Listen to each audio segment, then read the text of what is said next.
Lula cometeu improbidade, segundo o deputado que promete fazer denúncia contra o presidente. O deputado federal Ubiratã Sanderson prometeu denunciar o presidente Lula por improbidade administrativa. O motivo é o Executivo Federal ter hospedado em um hotel de luxo em Brasília com custo de R$216 mil aos cofres públicos. Olá, meus amigos, aqui deputado federal Sanderson. Estou hoje aqui na Câmara dos Deputados, no meu gabinete, quando acabamos de confeccionar e encaminhar já ao Ministério Público junto ao Tribunal de Contas da União, denunciando uma irregularidade cometida por Luiz Inácio Lula da Silva, que se hospedou num hotel sem licitação, ele e sua esposa, quando em Brasília existem duas residências oficiais, Palácio da Alvorada e a Granja do Torto. Ele poderia ter ficado em qualquer uma das duas sem custo, mas não, preferiu ir para um hotel sem fazer licitação, deixando de cumprir requisitos que são obrigatórios. Não há, no caso, a chamada inviabilidade de competição.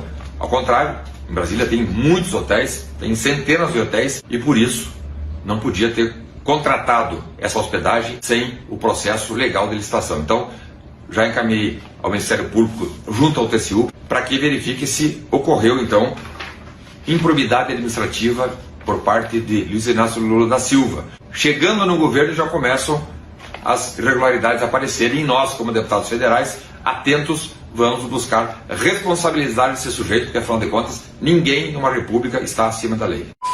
Bomba! Homem de confiança de Lula, que esteve no Palácio do Planalto no dia dos ataques, pode ter facilitado ações, diz revista. E se isso for confirmado, né, pessoal, mostra que claramente Lula já sabia de tudo. Se seu homem de confiança sabia, por que ele não?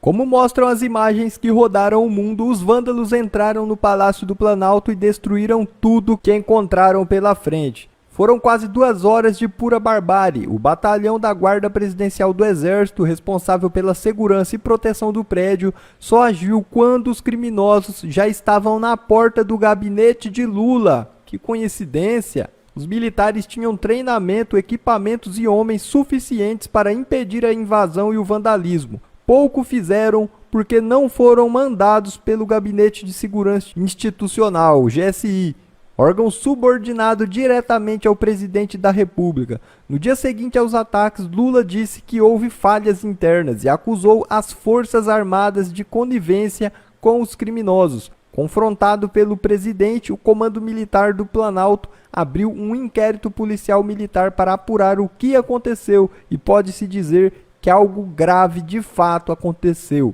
A revista Veja teve acesso a um conjunto de mensagens que revelam que houve, no mínimo, negligência, imprudência e omissão de autoridades lotadas no próprio Palácio do Planalto, particularmente no GSI, comandado pelo general Marco Edson Gonçalves Dias, conhecido como G. Dias, que chefiou o esquema de segurança pessoal de Lula por vários anos. As mensagens foram postadas em um grupo de WhatsApp usado pelo GSI e pelo CMP para combinar procedimentos operacionais. Para compreendê-las, é necessário retornar à antevéspera dos ataques, no dia 6 de janeiro. Naquela sexta-feira, houve uma reunião de representantes dos setores de segurança do governo federal, do governo de Brasília, do Congresso e do STF para discutir um plano de segurança para o ato de protesto que estava sendo convocado por militantes para o fim de semana. Ou seja, pessoal, já sabiam. Em mensagem ao comando militar, o órgão informou que não havia necessidade de reforço da segurança no palácio naquele que seria o primeiro fim de semana do novo governo. Os órgãos de inteligência estarão monitorando a capital. Qualquer mudança de cenário informaremos de pronto. Essa foi a primeira mensagem enviada às 14h59, 2 horas e meia depois. O coordenador de segurança do GSI, Coronel André Garcia, envia uma nova mensagem e curta comunicação ao CMP. Boa tarde, senhores. O SCP, referindo-se ao secretário de Segurança e Coordenação Presidencial, General Carlos Feitosa Rodrigues, agradece o apoio dos Dragões no dia de hoje. Pelotão de choque pode ser liberado da prontidão. Para proteger o Planalto, há sempre um pelotão pronto para ser acionado em caso de necessidade. Os soldados normalmente ficam na garagem do palácio ou no interior de um ônibus estacionado nas imediações. Dessa vez, como se viu na mensagem, o pelotão foi liberado naquele fim de semana. Portanto, a proteção das instalações ficaria sob a responsabilidade de um contingente mínimo, cerca de 10 homens, que atuam como uma espécie de vigilantes que se revezariam na rampa de acesso e nas guaritas em torno do prédio. Os órgãos da inteligência, como informou a primeira mensagem, de fato, continuaram monitorando a capital. Na véspera dos ataques, sábado, dia 7, a Agência Brasileira de Inteligência, também subordinada ao GSI, produziu um relatório alertando sobre o risco iminente de ataques dos manifestantes. Segundo o jornal Folha de São Paulo, o documento informou que estavam mantidas as convocações para ações violentas e tentativas de ocupações de prédios públicos, principalmente na esplanada dos ministérios.